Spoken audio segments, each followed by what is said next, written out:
नमस्कार, मैं Vinay Sharma, lecturer English, government वरिष्ठ उपाध्याय संस्कृत स्कूल अलवर, आज के इस वीडियो में आपका हार्दिक स्वागत करती हूँ।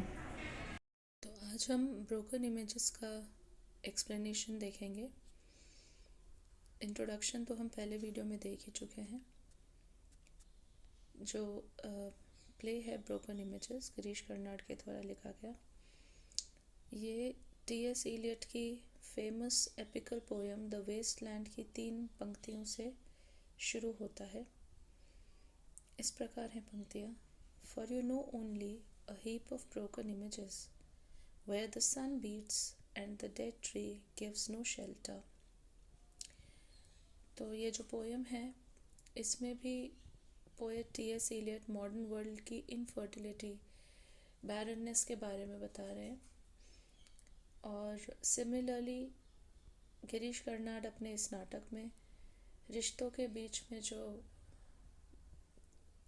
इनफर्टिलिटी आ गई है, गर्माहट नहीं रही है, एक दूसरे के प्रति द्वेष की भावना, भले ही वो अपनी सगी बहन ही क्यों ना हो, उन चीज़ों को दर्शाते हैं। रिश्ते बिखर रहे हैं, टूट रहे हैं। इसीलिए उन्होंने शायद इन पंक्तियों से इस नाटक को शुरू किया है। जब कर्टन हटता है, पर्दा हटता है जब स्टेज से, तो जो दृश्य हमें दिखाई देता है वो एक टेलीविज़न स्टूडियो है।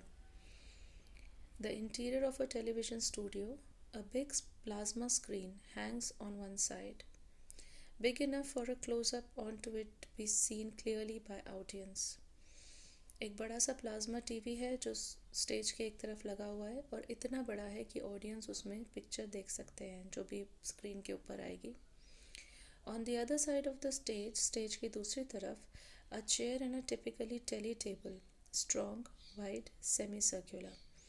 और वहीं स्टेज के दूसरी तरफ एक चेयर है, और चेयर के सामने एक टेली टेबल है। Now, the telly table is the table that the TV anchors use. They sit against the table. जिस टेबल के पीछे टीवी एंकर्स बैठे हुए रहते हैं वो टेली टेबल, उसकी शेप सेमी सर्कुलर है। At the back of the stage, और वहीं स्टेज के पीछे की तरफ बैक साइड में, there are several television sets with screens of varying sizes, varying different, अलग अलग साइज़ के, अलग अलग आकार के टीवी स्क्रीन्स हैं जो पीछे की दीवार पर लगे हुए आपको दिखाई देंगे। A small red bulb close above the table, और एक छोटा सा लाल बल्ब है जो टेबल के ऊपर जल रहा है। हाई इनफ, वो इतना ऊंचा है, to appear on the television screen, कि वो टेलीविज़न स्क्रीन पर नज़र आता है, नहीं आता है।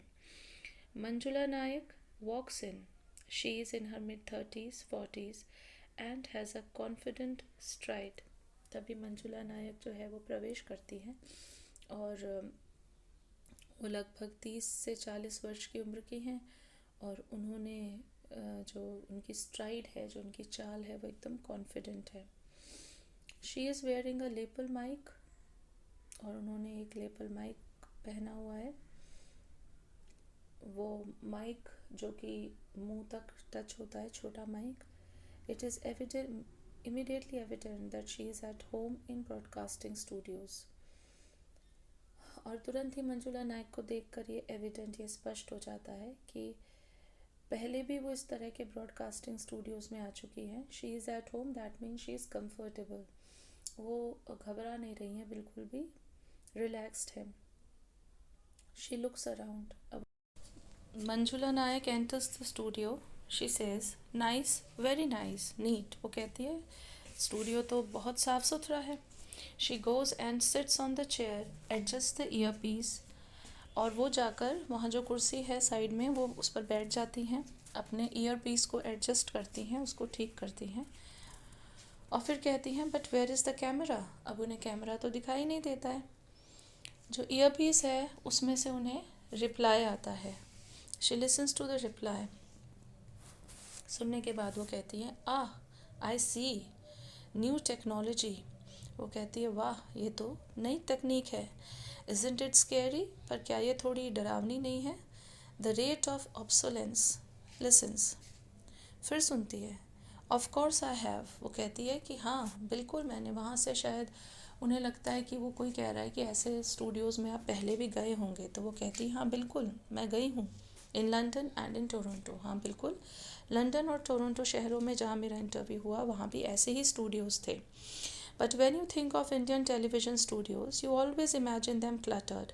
वो कहती है पर जब आप भारतीय स्टूडियोज़ को की कल्पना करते हो तो वहाँ पर आप ऐसे नहीं सोच सकते कि इतने नीट एंड क्लीन स्टूडियोज़ आपको मिलेंगे। They are cluttered, they are full of instruments, cameras, lights, lots of men and women scurrying about, shouting orders, elephantine lights, headphones, cameras. You know what I mean? तो वो कहती है भारतीय studio की एक brief picture हमारे सामने present करती है कि बहुत सारे महिला पुरुष इधर उधर दौड़ते हुए ऑर्डर्स देते रहते हैं। एलिफेंटाइन लाइट्स, बड़ी बड़ी लाइट्स हैं जो कैमरास हैं जो वहाँ स्टूडियोज़ में दिखाई देते हैं, बहुत सारी लाइट्स होती हैं और दुनिया भर का सामान स्टूडियोज़ में भरा हुआ रहता है। But here I mean it's also Spartan. वो कहती है पर ये जो स्टूडियो है यहाँ सब कुछ एकदम नया है, एकदम नीट एंड क्लीन है, साफ़ सुथरा है। But a bit lonely too. वो कहती है पर ऐसे इंटरव्यू देना थोड़ा लोनली है, थोड़ा अकेला भी लगता है, थोड़ा डरावना भी लगता है। लाइक अ साउंड स्टूडियो, ऐसा लगता है जैसे ये कोई साउंड रिकॉर्डिंग स्टूडियो हो जहाँ सिर्फ साउंड रिकॉर्ड की जाती है। फिर उधर से कुछ आवाज़ आती है, या आप डॉट डॉट्स देख सकते हैं, एक तरह से कन्वर्सेशन चल रहा है बट हम लोग एक साइड ही सुन पा रहे हैं, मंजुला नायक को ही सुन पा रहे हैं। ईयर पीस पर जो बातें कही जा रही है हमें सिर्फ उसका अंदाज़ा ही लगाना है। ऑल राइट, वो कहती है ठीक है, नो कैमरा, ठीक है कोई कैमरा नहीं है। I just look ahead and speak to an invisible audience in front of me. वो कहती है मुझे शायद ऐसा करना है कि सामने देखना है और कल्पना करनी है कि एक अदृश्य ऑडियंस है जो मुझे देख रहे हैं।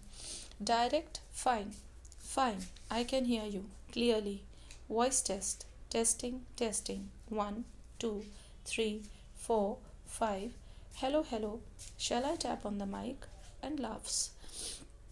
So she is ready to give the interview. उन्हें जो निर्देश दिए गए हैं उन निर्देशों का वो पालन कर रही हैं और वो कहती हैं कि ठीक है, मैं सामने देखकर अदृश्य जो दर्शक हैं उनको इमेजिन करके मैं बोलना शुरू करूँगी।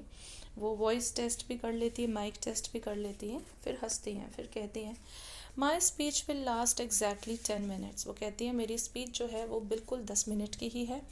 आई हैव टाइम्ड इट, मैंने उसकी टाइमिंग भी की हुई है। No I won't read. उधर से आवाज़ आती है कि क्या आप पढ़कर बोलेंगी, तो वो जवाब देती है नहीं, मैं पढ़ूंगी नहीं। Look ahead and speak, good. वो कहती है बस सामने देखना है और बोलना है। But that may take a little longer. वो कहती है पर शायद ये थोड़ा लंबा हो जाए।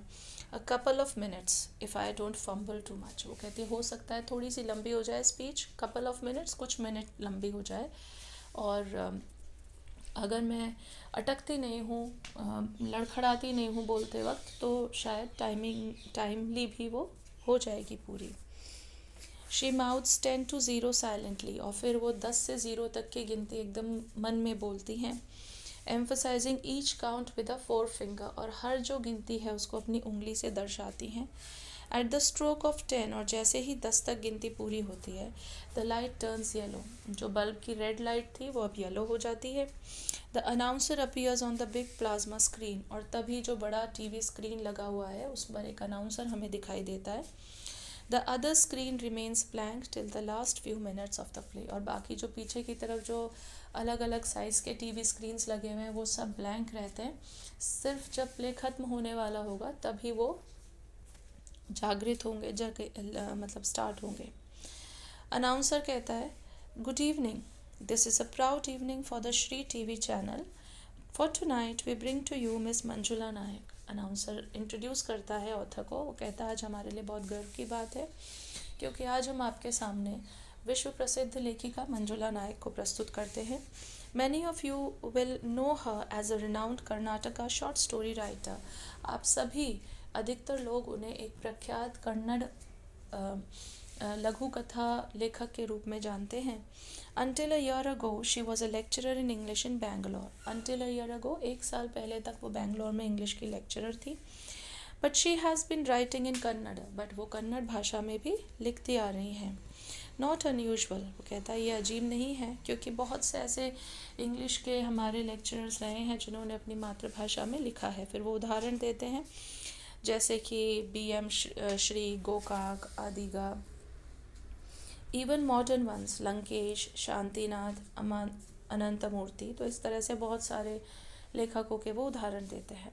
And of course there is A.K. Ramanujan who was equally at home in both languages. विश्व प्रसिद्ध लेखक पोएट A.K. रामानुजन, वो भी दोनों ही भाषाओं में आसानी से लिख सकते थे। But last year Mrs Nayak stunned the world. Stunned the world that means चौंका देना। वो कहती है कि पिछले ही साल मिसेस नायक ने पूरी दुनिया को चौंका दिया। Yes I mean the world by writing a novel, क्योंकि इन्होंने एक ऐसा नॉवल लिखा जो विश्व प्रसिद्ध हुआ। Her first novel in English, the river has no memories. उनका पहला novel the river has no memories, उसका नाम है नॉवल का। The advance she received from a British publishers made headlines. उन्होंने जो एडवांस मिला उन्हें उनके ब्रिटिश पब्लिशर्स से, प्रकाशक से, उसने भी पूरी दुनिया में हेडलाइंस बनाई। And here and in the west, यानी भारत में भी और पाश्चात्य जगत में भी एडवांस मिलने मात्र से ही उनका नाम प्रसिद्ध हो गया था। एंड देन, और उसके बाद novel turned out to be a best seller all over the world. और जब नॉवल पब्लिश हुआ तो नॉवल भी बेस्ट सेलर बना। और हार्टिएस्ट कॉन्ग्रेचुलेशंस टू मिसेस नायक। हम मिसेस नायक को दिल से बधाइयाँ देते हैं। This evening we broadcast a Kannada telefilm based on this remarkable novel। और आज शाम को इसी नॉवल पर बेस्ड एक छोटी सी टेलीफिल्म, एक टीवी फिल्म हम आपके सामने प्रस्तुत करते हैं। The film will begin in exactly 10 minutes। और ये जो फिल्म है 10 मिनट के अंदर शुरू हो जाएगी। We have with us in studio Miss Nayak herself, who has graciously agreed to address our viewers about her work। वो कहती है, और ये जो 10 मिनट का समय है इसमें खुद श्रीमती नायक आपसे बात करेंगी और अपनी फिल्म और अपने नाटक के बारे में, अपने नॉवल के बारे में आपको कुछ बताएंगी। Ladies and gentleman, welcome the literary phenomenon of the decade, Mrs Manjula Nayak. और फिर अनाउंसर मंजुला नायक की एंट्री को अनाउंस करता है। Applause on the sound track, और पीछे से हमें तालियां बजती हुई सुनाई देती हैं। जो बल्ब की लाइट है वो ग्रीन हो जाती है। द अनाउंसर डिसअपियर्स, और प्लाज्मा स्क्रीन पे से अनाउंसर गायब हो जाता है। Manjula's image appears in his place and she speaks. और उस स्क्रीन पर अनाउंसर की जगह मंजुला नज़र आने लगती है और वो बोलना शुरू कर देती हैं।